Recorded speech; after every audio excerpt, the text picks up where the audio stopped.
पूज्य संत गुरुजन, देवता के रूप में पधारे हुए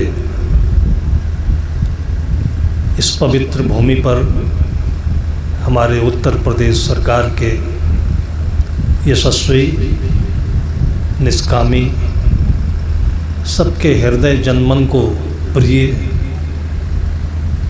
माननीय श्री जल शक्ति मंत्री स्वतंत्र देव जी, साथ में दाएं बाएं बैठे हुए जीवन की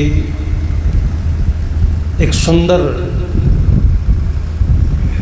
प्रतिमा को अपने जीवन में सार्थक करने वाली शक्ति यशस्वी अधिकारी श्री वेंकटेश्वर लू जी, श्री हरिशंकर वर्मा जी, पास में बैठी हुई देवी स्वरूपा जिला पंचायत अध्यक्ष राज रानी रावत जी, डॉक्टर साहब हजारों को एक सुंदर आँख से नए जीवन का स्वरूप देने वाले श्री विवेक वर्मा जी, अपनी माँ के नाम पर बहुत सुंदर अस्पताल का निर्माण कराया, बहुत सस्ते में और बड़े सरल भाव से लोगों को सेवा देते आ रहे हैं। साथ में बैठे हुए हमारे इस ब्लॉक के प्रमुख जी, बड़े सरल हृदय से लोगों से मिलने जुलने वाले और आश्रम के बड़े हितचिंतक, और ऐसे ही हमारे शिक्षा क्षेत्र में बहुत सुंदर कार्य करने वाले उत्तर प्रदेश विधान परिषद के यशस्वी नेता श्री अंगद सिंह जी, और ऐसे ही हमारे साथ में बैठे हुए राम सिंह बुल्लन वर्मा जी और अनेक जनप्रतिनिधि, ग्राम प्रधान जन, दूर दूर से आए हुए जामनगर द्वारिका नगरी से, पावन धरती से आए हुए हमारे प्रहलाद भाई, दिल्ली इंद्रप्रस्थ से आए हुए निर्मला देवी जी, मैनेजर साहब भूप सिंह, नेपाल से आए हुए पशुपतिनाथ के सुंदर पावन प्रदेश से, और ऐसे ही उत्तर प्रदेश, छत्तीसगढ़, राजस्थान, भारत के विभिन्न कोनों से यहाँ गांव को एक सुंदर रूप देने के लिए अपनी श्रद्धा भक्ति की धारा लेकर जो आए हैं, सबको सद्गुरु की दया कृपा और हमारी तरफ से बहुत बहुत आभार। जन्मदिन के नाम पर एक कार्यक्रम रखा जाता है। ये आश्रम में आए हुए बचपन से ही जो साधना क्षेत्र में लगे हैं, उनके मन का एक रोचक प्रसंग बन जाता है। कुछ करना है, हर एक के जीवन में कुछ करना होता है, और उस करने को एक पवित्र वातावरण मिले तो वो कर्म सुंदर बन जाते हैं। हमारा जन्म जिस गांव में हुआ था, उस गांव में भी वही सब कुछ होता है जिससे अभी माननीय मंत्री जी ने कहा कि माता पिता बच्चे से गुटखा मंगा लेते हैं। मैंने देखा अपनी आँखों से कि अपनी छोटी सी पोती को दादा जो 65 की उम्र के थे गोद में खिला रहे थे, मुख में पान भर रखा था, और थोड़ी देर के बाद में उसके मुख को खोलकर उसमें पान का मुख थूक दिया। मेरे सामने की बात, मैंने कहा पगली क्या किया? तो कहा इसका ओंठ लाल कर रहा हूँ। ये मजाक में, मनोरंजन में, इन धारणाओं के पीछे भविष्य कितना दुखद होगा, इसको हम गहराई से समझ नहीं पाते हैं। मन में दोष नहीं है, गोद में बेटी है, पोता है, पोती है, पान खा रहे हैं, बीड़ी पी रहे हैं, लेकिन वहाँ पर ये ध्यान नहीं, एहसास नहीं है कि ये किस तरफ हमें ले जा रहा है। शराब पीने वाले, बीड़ी पीने वाले, ऐसे नशा करने वाले, इनके प्रति दोष भाव नहीं रखे। मैं राजस्थान में था, शाम को टहलने के लिए निकला। महाराणा प्रताप के जो वंशज माने जाते हैं, अनुयायी माने जाते हैं, आज भी वो घर नहीं रहते। घास की रोटी खा कर के जी लिया, लेकिन जब तक देश को हम अपने आज़ाद नहीं करा लेते तब तक हम पलंग पर, गद्दे पर नहीं लेटेंगे, घर की रोटी नहीं खाएंगे। उनकी परंपरा वाले लोग रास्ते में रावटी डाल करके रह रहे थे। तो सिर पर पगड़ी बांधे, लंबी मूंछ एक बुढ़ा रास्ते में बैठा था। मैं खड़ा हो गया, वो बीड़ी पी रहा था। मेरे मन में लगा कि बुढ़ा हो गया है, शरीर कृश है, फिर बीड़ी भी पीता है। ये हमारे मन का दोष था। जो बीड़ी शब्द से हमारे मन में दोष भरा हुआ है, ये अलग चीज़ है, बीड़ी पीना अलग चीज़ है। मेरे मन में दोष आया कि बीड़ी पीता है, खड़ा हुआ। मैंने कहा, दादा बीड़ी पीते हो क्या? इतने खुश हुए वो हमको देखकर कि अपने दूसरी थैली में हाथ डाला, पूरा नया बंडल बीड़ी का निकाल कर कहा, महाराज जी आप भी पीजिए। उस समय मुझे उसके चेहरे पर जो खुशी दिखाई दी, उसमें बीड़ी नहीं दिखाई दी। उस हाथ में यदि सोने की असरफी होती तो वो भी निकाल कर हमको दे देते, लेकिन फिर भी बीड़ी में दोष तो है ही। शराब पीने वालों में दोष नहीं है, दारू बीड़ी पीने वालों में दोष नहीं है, ये हमारी परंपरा में दोष है। और उस पर माननीय मंत्री जी कितने हंसमुख स्वभाव से, दूर से कोई सुन रहा हो तो ऐसा लगे कोई संत उपदेश कर रहा है। उपदेश नहीं कर रहा है, जीवन जी रहा है। जहाँ पर रहते हैं जो बात बता गए, जल से प्यार करो, वृक्षों से प्यार करो। यहाँ ये मंच है, इस पर बैठकर आप लोग देखें कि बड़ी बड़ी मालाएं हम लोग पहने। बहुतों के मन में लगता होगा कि साधु बनने में बड़ा मज़ा है, इतनी मोटी माला मिलेगी। इसके बाद का भी और कुछ, जैसे फोटो में नेगेटिव होता है, पॉजिटिव होता है, तो इससे साधु जीवन में और कुछ भी है। हमारे लू साहब है, वर्मा जी है, इनके सबके जीवन में मैं बहुत करीब से अंदर में जा कर के देखा हूँ, इतनी सरलता से, ईमानदारी से, क्योंकि ये प्रकृति है, जीवन जी रहे हैं जो ये, इसमें आनंद है। वो बड़प्पन की चीज़ अलग है और जीवन का अपना आनंद अलग है। उस आनंद को यदि आप समझ लेते हैं, वो संतत्व है।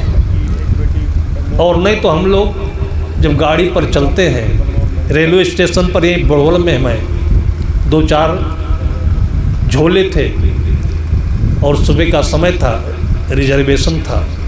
गाड़ी रुकी तो रिजर्वेशन कोच की ओर बढ़े तो टीटी कहता है, महाराज जी पीछे जाइए। मैंने कहा क्यों? कहा टिकट तो होगा नहीं आपके पास। ये कपड़ा पहनने का मतलब कि उसके पास टिकट नहीं है। ये कपड़ा पहनते ही हम लोगों को हर जगह ये झेलना पड़ता है, लेकिन इसी कपड़े में वो भी चीज़ है जो आप चाहते हैं। मैंने कहा कि साहब जी हमारे पास इसी कोच का टिकट है। बड़े मुश्किल से अंदर जा पाए। सुबह का वक्त था, जो हमारी सीट थी उस पर 2-4 लोग आराम से लेटे। समय तो सुबह का हो गया था, लेकिन अभी जगह नहीं, जगह थे लेकिन चित्त से नहीं। हम कंधे पर झोली टांगे हुए, हमारे साथी सब खड़े हैं, वो उठता नहीं है। 1 मिनट प्रतीक्षा करने के बाद उसके सिर में हाथ लगाया, भाई सीट हमारी है, तो अकड़ गया हमसे। महाराज जी ये साधु लोग बड़े निर्दयी होते हैं। मैंने कहा क्यों? कहा मैं आनंद से सो रहा था, आपने जगा दिया। मैंने कहा बड़ी मुश्किल है। मैंने कहा भाई हम सिर पर बोझा लिए हुए हैं, बहुत देर तक खड़े नहीं रह सकते, सीट हमारी है। वो और बकवास करने लगा। 5 मिनट तक हम लोगों को उलझाए रखा, उठा नहीं हो। 6 लोग उस केबिन में होते हैं। फिर एक को दया आई होगी तो उसने उनसे कहा कि ये भारतवर्ष के संत हैं, हर जगह संत पूज्य होते हैं, लोग इनको देख करके आदर करते हैं, सेवा देते हैं, जल पिलाते हैं, भोजन कराते हैं, इनकी सीट तो दे दो। तब फिर वो थोड़ा सा जमुआई लेते हुए, अंगड़ाई लेते हुए उठा, फिर अपनी सीट ली मैंने। फिर मैंने देखा कि उसकी 4 बरस की बच्ची जो रो रही थी और फिर भी वो बाप आराम से सो रहा था। 15 मिनट में उसका रोना देख करके हमें रहा नहीं गया। उसको कोई बीमारी थी कि बाहर खिड़की देखती तो चक्कर आ जाता, सोती तो नींद नहीं आती। बाप सो रहा है, बेटी रो रही है, ऐसे भी पिता पुत्र के बीच में। इसलिए मंत्री जी ने प्रेम शब्द पर बहुत बड़ा गहरा ध्यान दिया। इसको समझने की आवश्यकता है। लेकिन प्रेम उसी से करते हैं जहाँ से कुछ लाभ मिलता है। गाय दूध न दे तो सड़क पर डाल दे, बच्चे कमाने लायक नहीं हो तो उनको छोड़ दे।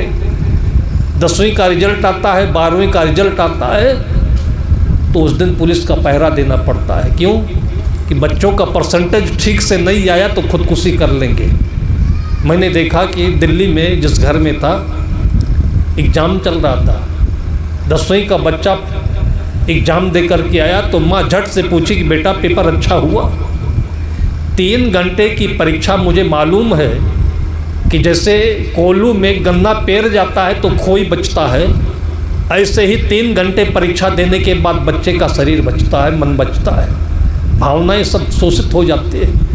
उस 3 घंटे के मशक्क़त के बाद बच्चा घर में आता है, माँ चेहरा नहीं देखती, सूखे ओठ नहीं देखती, गाल नहीं देखती, प्यास नहीं देखती, पूछती है कि पेपर अच्छा हुआ बेटे? चोट लगी मेरे भीतर। लेकिन बच्चे ने कहा कि हाँ मम्मी पेपर अच्छा हुआ।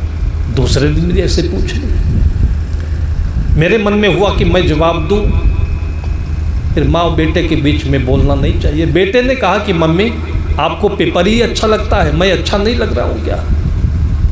तब उसके अंदर में उसकी करुणा, उसका वात्सल्य जगा। तब गले लगा करके बोली बेटा तू अच्छा है। आज केवल माता पिता के इस निठुरता क्रूरता के कारण से राजस्थान के कोटा में कितने योग्य बच्चे जो आईटी करने के लिए, मेडिकल के लिए जाते हैं और साल भर में 40-50 बच्चे खुदकुशी करके मर जा रहे हैं। हमारे पास भेज दीजिए उनको हम केवल डॉक्टर नहीं, इंजीनियर नहीं, उनको हम भगवान बना करके रखेंगे। इतने बच्चों को आपने जिस तपस्या के साथ पाला है, पोसा है, पैदा किया है, उस प्रसव का दर्द नहीं याद आता आपको? केवल ये पद बड़े नहीं होते हैं, इंसानियत बड़ी चीज़ होती है। जो आज मंच पर बैठे हुए नेता नहीं है, अफसर नहीं है, यहाँ पर जो आए हुए हैं ये सेठ नहीं है, बड़े लोग नहीं हैं। इनको देखकर कभी कभी हमारे अंदर में रिएक्शन होता है। लोग कहते हैं कि साहब जी तो केवल बड़े लोगों को बुलाते हैं। मेरे मुख से निकला कि जो यहाँ आता है वो बड़ा हो जाता है। आप इस धरती के कमाल को, इससे चमत्कार को नहीं जानते। मेरे पास एक भक्त आते थे उनके परिवार से, और कभी कुछ गिफ्ट में या कभी कुछ उपहार में, प्रेम में, प्रसाद में दे दिया करता था। सामान्य परिवार के थे। एक बार किसी ने मुझे नोट दिया था 2000 रुपये का, और 2000 रुपये का नोट मैंने उसको इसलिए दिया कि कॉपी किताब या कुछ खरीदना होगा, लेकर के प्रयोग करेंगे। उसने रख लिया। मुझे भी नहीं पता था, उसको भी नहीं पता हुआ, और उसने बरसों तक नोट रखा, 2-3 वर्षों तक नोट रखा 2000 का। बाद में जब नोटबंदी हुई तब उसने कहा कि अभी नोट प्रचलन में रख दें, नहीं तो निष्क्रिय हो जाएगा। तब उसको पता चला कि ये नोट तो नकली था, चूरन वाला नोट था। मेरे पास रहा, मैं नहीं समझ पाया, उसके पास था, वो नहीं समझ पाई। फिर भी उस नोट को उसने रखे रहा, और उसकी आस्था ने जो चमत्कार पैदा किया कि आज उसके नाम 20 लाख रुपए का एफडी है। जिसके पास 20 रुपए के कल को मिलेंगे कि नहीं मिलेंगे कॉपी किताब के लिए, उसके पास 20 लाख की एफडी है। कोई नौकरी नहीं है, कोई काम भी नहीं है, तपस्या है, साधना है, सेवा है, घर परिवार में सबका प्रेम है। प्रेम की ये शक्ति है। सदगुरु कबीर साहब ने कहा कि 2.5 आखर प्रेम का पढ़े सो पंडित होए। उस प्रेम की चर्चा करके आज ऐसा लगा कि जो हमें बोलना चाहिए था वो आपने, लू साहब ने, वर्मा जी कितनी साहित्यिक भाषा में अपने जीवन के संकटों को इन्होंने जो बताया है, हमने देखा है। जन्मदिन मनाना आसान है, लेकिन जन्म और मृत्यु ये 2 ही दिन होते हैं, इनको दोनों को मनाना चाहिए। लेकिन इन दोनों के बीच में तूफान भी है। इतना बहुत बड़ा इसका कार्यक्रम होता है, इसके बीच में भी बहुत तूफान होता है। हमारे साथियों का बहुत बड़ा शौक़ था, विधायक जी ने खीर बनवा दिया, आलोक ने कहा इस बार लड्डू बनवाएंगे। फिर हम लोग अपने आप सब कुछ यहाँ जितना सामान होता है हम लोग, चाहे मसाला हो, धनिया हो, अपने हाथ से धोकर पिसाकर हर एक तरह से अपने हृदय की पवित्रता को उड़ेल करके आप लोगों के सामने रखना चाहते हैं। चने का दाल है, बेसन नहीं लेते कि उसमें सब मिलावट होगा। चने के दाल को भेज दिया गया पीसने के लिए, बिजली नहीं थी, छोड़कर चले आए। वापस चने का दाल पीस करके जब आया और कारीगर उसके लड्डू बनाने लगा, लड्डू बने नहीं। आलोक ने उसको बहुत फटकारा कि तुम इसको लड्डू क्यों नहीं बना पा रहे हो, परेशान। फिर एक अच्छा कारीगर आया, आटे को चाल कर जब देखा तो बेसन था ही नहीं, उस बेसन में पता नहीं उसने क्या डालकर पीस दिया था। चने का आटा होता है, वो फूल जाता है और चाशनी को सोख लेता है तो लड्डू बढ़िया बनता है।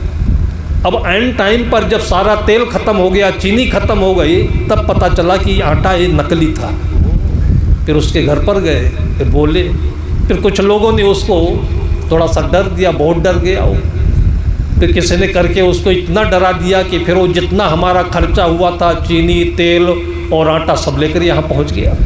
फिर आलोक जान पाए, उनके अंदर में तो एकदम से रोना आ गया। फिर मेरे पास बोले कि वो तो चीनी, तेल और आटा लेकर आके आ गया है। मैंने कहा जल्दी वापस करो उसका, ये जन्मदिन नहीं होगा, ये हमारे मौत का दिन हो जाएगा, उससे हम ये दंड थोड़ी, जुर्माना थोड़ी ले सकते हैं। जो उसने गलती की है उसको एहसास नहीं है। तो ये जन्मदिन और मृत्यु दिन दोनों साथ में लेकर चलें तो आपके जीवन में तूफान को सहन करने के वो शक्ति पर्याप्त आपको पैदा मिलेगी, जिसको प्रेम कहते हैं और जिसको परम तत्व कहते हैं, और उसी के नाम से परमात्मा शक्ति बना हुआ है। मैंने उसे गाड़ी में देखा कि जो हमें सीट नहीं दे रहा था उसकी बिटिया बीमार। फिर मेरे पास एक दवा होती है टिंचर, मैंने बतासा में डाल करके उस बिटिया को दिया, खा लिया उसने मीठा जान करके। 15 मिनट में उसको फ़ायदा हो गया और उसके बाद हंसने लगी, खेलने लगी। फिर इतना प्रभावित हुआ वो आदमी पास वाला कि जब भी स्टेशन आता, हमें बिहार जाना था, तो फल भी ले आए, पानी भी ले आए, सब कुछ करे, लेकिन बोले नहीं हमसे, क्योंकि बोलने का रास्ता पहले बंद कर दिया था। जब स्टेशन से हम उतरने लगे तब फिर सारा वो हमारा सामान लेकर के बाहर पहुंचा और उसके बाद थैली से रुपया निकाल कर हमारे हाथ में देने लगा। मैंने कहा जी क्या करते हो जी?